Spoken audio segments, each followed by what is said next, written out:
Eu quero sair um pouquinho aqui do nosso quintal agora, porque Donald Trump parece ter um novo alvo. O presidente dos Estados Unidos respondeu aos questionamentos da Noruega sobre aquele climão envolvendo o prêmio Nobel. O Eliseu Caetano vai trazer os detalhes para a gente agora. E diante do fato dele não receber o Prêmio Nobel da Paz, ele disse que já não se sente mais tão obrigado a pensar única e exclusivamente na paz, hein, Eliseu Caetano? Bem-vindo, meu amigo. Exatamente isso, viu, Cine? Muito boa tarde para você, para os nossos colegas debatedores e para todo mundo que acompanha o 3 em 1 aqui na programação da Jovem Pan. O presidente dos Estados Unidos, Donald Trump, enviou uma carta ao primeiro-ministro da Noruega, o Jonas Gahr Støre, na qual afirmou que, abre aspas, não se sente mais obrigado a pensar puramente na paz, fecha aspas, isso após não receber o Prêmio Nobel de 2025, que, como a gente sabe, foi para as mãos de Maria Corina Machado, líder da oposição ao regime de Nicolás Maduro lá na Venezuela. A carta foi uma resposta, portanto, a uma mensagem anterior enviada pelo premier norueguês e também pelo presidente da Finlândia, o Alexander Stubb, pedindo aí a redução de tensões relacionadas ao tarifaço, ao aumento das tarifas impostas por Washington a aliados europeus que vão entrar em vigor a partir do próximo dia 1º de fevereiro e podem aumentar para até 25% em 1º de junho, caso esses países europeus não apoiem os Estados Unidos na anexação, no projeto de anexação da Groenlândia. Em um dos trechos que foram divulgados pela agência internacional de notícias Reuters, Trump diz o seguinte, abre aspas, considerando que o seu país decidiu não me conceder o Prêmio Nobel da Paz por ter impedido mais de 8 guerras, eu não me sinto mais obrigado a pensar puramente na paz, embora ela sempre seja predominante. Mas agora eu posso pensar no que é bom e no que é apropriado para os Estados Unidos da América, fecha aspas. Trump já vinha, como a gente sabe, criticando aí a decisão do Nobel de 2025 que foi concedido à venezuelana. Aliás, Maria Corina Machado veio aos Estados Unidos na semana passada e entregou a medalha a Donald Trump num gesto de tentativa de angariar a simpatia do líder norte-americano. O presidente, inclusive, chegou a publicar nas redes sociais dele essa foto de Maria Corina entregando o prêmio, a medalha do Prêmio Nobel da Paz para ele, embora o comitê do Nobel tenha afirmado que o prêmio não pode ser transferido oficialmente. Na carta à Noruega, Trump também reiterou a sua exigência de controle da Groenlândia, argumentando que os países europeus falharam em conter a influência de rivais geopolíticos, como, por exemplo, Rússia e China, que, segundo ele, estariam ganhando território lá no Ártico.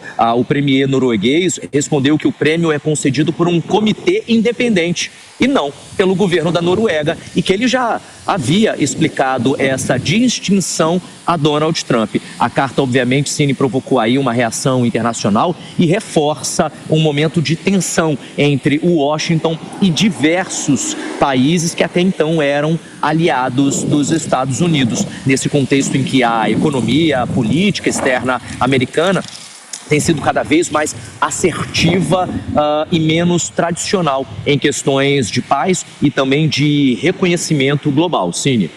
Agora, Eliseu Caetano, eu queria falar com você também sobre paz, só que sobre esse conselho de paz que deve ser montado para administrar ali o território de Gaza. Benjamin Netanyahu foi convidado por Donald Trump para participar?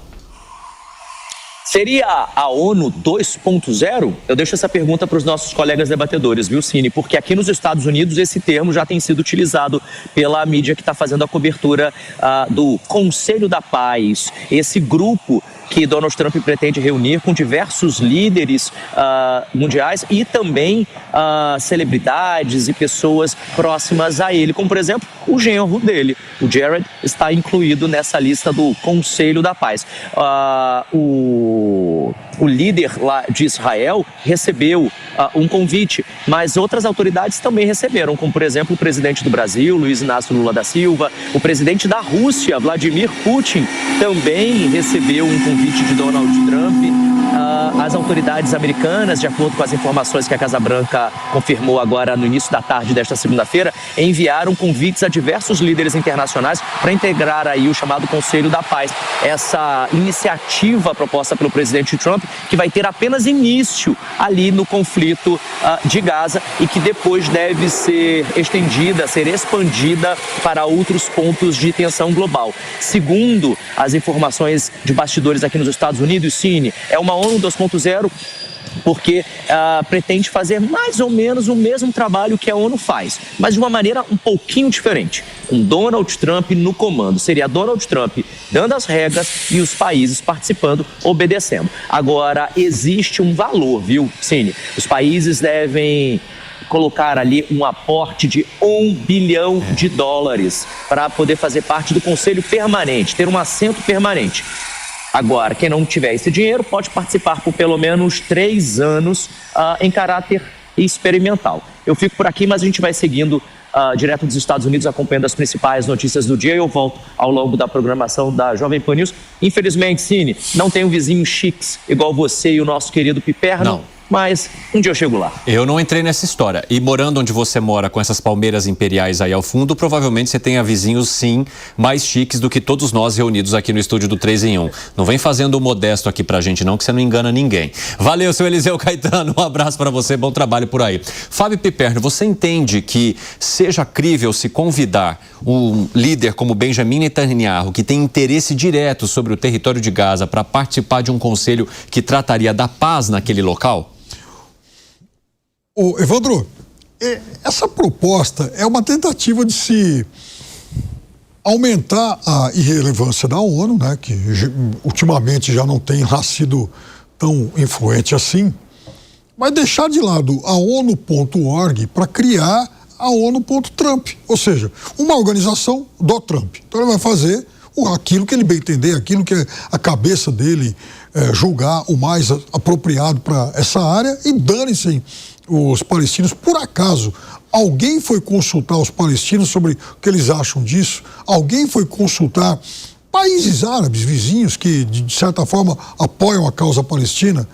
Então, é mais um desejo megalomaníaco de um candidato a ditador do mundo. Concorda, Gani? Não, eu concordo sim, eu acho que isso não faz o menor sentido, Evandro. Como é que você vai fazer ali um pacto pela paz, onde você decide tudo de uma maneira unilateral e de acordo com seus interesses? Existe uma visão muito ingênua, e aí de parte da direita brasileira, de que os Estados Unidos defendem a democracia mundo afora. Essa é uma visão absolutamente ingênua, até porque a gente não pode confundir governo norte-americano, instituições de Estado dos Estados Unidos, né? E muitas delas operam pró-guerra. Então, quando a gente fala em Pentágono, CIA, USAID e tal, instituições de Estado e população e valores da sociedade norte-americana. Então, por exemplo, eu defendo muito os valores dos Estados Unidos, a população norte-americana, o que eles construíram de livre mercado, de democracia,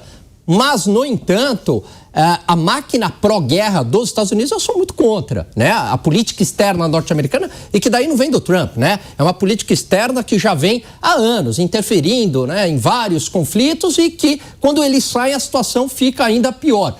Vamos lembrar que o Estado Islâmico é uma cria da situação calamitosa que virou o Iraque depois da invasão no Iraque. Então, é lógico que é uma tentativa unilateral, não faz o menor sentido, ainda mais convidando Benjamin Netanyahu, que evidentemente não tem bom trânsito no mundo árabe. O mundo árabe não iria aceitar, países europeus provavelmente não, ainda mais agora com a questão da Groenlândia, e muito menos, evidentemente, que China e Rússia. Lucas, concorda? Eu acho que, sim, de certa forma sim. Eu acho que os Estados Unidos, sob Trump, claro, ele vem tomando uma postura mais imperial, mais ativa, né?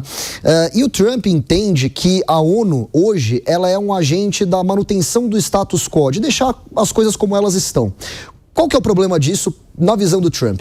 O problema disso é que a China sempre cresceu muito assim, né? A China sempre ficou muito confortável em crescer enquanto o status quo se mantém. Então, na visão do Trump, a ONU está se tornando um agente da China, do interesse chinês. E é por isso que ele quer fazer meio que a ONU dele, porque isso pode atender os novos interesses dos Estados Unidos. Até um tempo atrás, a ONU atendia os interesses americanos, né? Eles estavam ganhando com esse acordo. Agora eles sentem que não estão ganhando mais. Hoje, o direito internacional já não se aplica mais com as mesmas regras que nos anos 90, no começo dos anos 2000. Hoje, o que está se estabelecendo cada vez mais é a sobrevivência do mais forte. Então, deixa de ser uma questão, será que Israel tem direito de agir assim? Será que os Estados Unidos têm o direito de agir assim? Não, eles acabam agindo porque eles podem. Agora, eu quero falar um pouquinho sobre essa postura de Donald Trump ao dizer que não tem mais responsabilidade ou obrigação pela paz no mundo depois de não ter recebido o Nobel da Paz. Você entende que há uma certa infantilidade nessa análise do presidente norte-americano e qual é também a crise que ele contrata com esses países da Europa ao, além de toda a situação relacionada à Groenlândia, também incluir Noruega e outros países, outros estados que de alguma forma também já se posicionaram contrários à tentativa de Donald Trump de dominar aquela área, hein, Alan Gani? Olha só, Evandro, é uma fala assim infantil, porque fica parecendo o seguinte, não ganhei o Nobel da Paz, então agora eu vou declarar guerra para o mundo inteiro. É claro que é um motivo absolutamente pequeno. Aliás, o Nobel da Paz também não quer dizer absolutamente nada. O Obama ganhou lá em 2009 e os Estados Unidos foram um dos grandes patrocinadores da Primavera Árabe, que gerou um caos no Oriente Médio, escalou o conflito entre Rússia e Ucrânia em 2014, né, que tem origens na guerra aí até hoje. Então, assim, eu também nem levo muito a sério também o Nobel da Paz. Em relação à Groenlândia, para mim também não faz o menor sentido, Evandro, pelo seguinte: primeiro, a Dinamarca é super aliada dos Estados Unidos, membro da OTAN. E se você olhar o estatuto ali, quando foi criado a Groenlândia e com o poder para a Dinamarca, quem é que tem praticamente autonomia científica e militar na Groenlândia? Já tem, não precisa invadir a Groenlândia, não precisa comprar. Os Estados Unidos, né? Então, assim, mas tem navio russo, navio... Isso é narrativa. Se você pegar ali, factual, você pega lá o ChatGPT, Google, qualquer um desses, né, sites aí de busca, você vai ver que o que tem presença massiva, né, ali de bases científicas e militares são norte-americanas. Então é completamente desnecessário esse tipo de invasão, dado que os Estados Unidos já estão lá, né? Então, não tem como invadir um espaço que já está ocupado por eles, seria isso então? Isso. Fala, Lucas, concorda?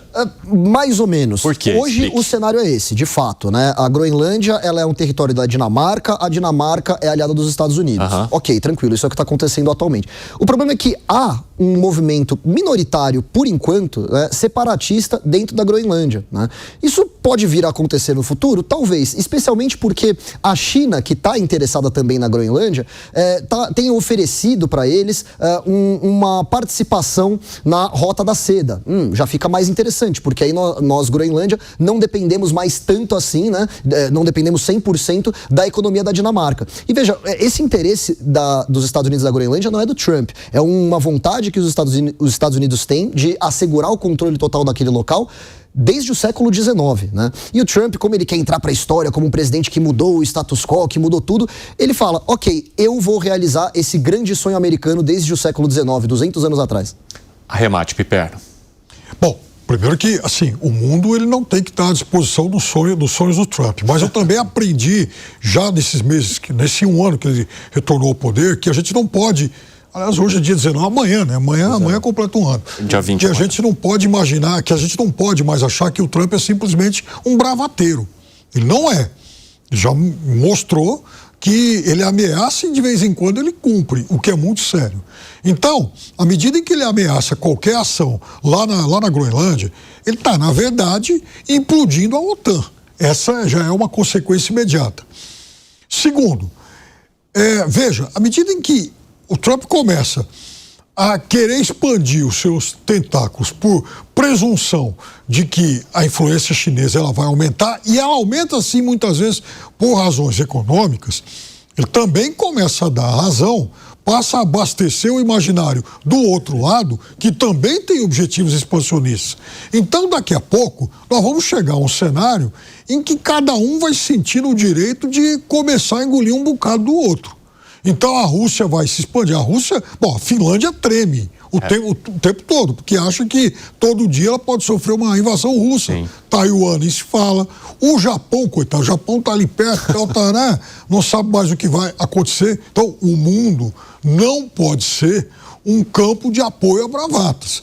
O mundo tem que ter alguma ordem, como a gente, mal que mal tem hoje, né?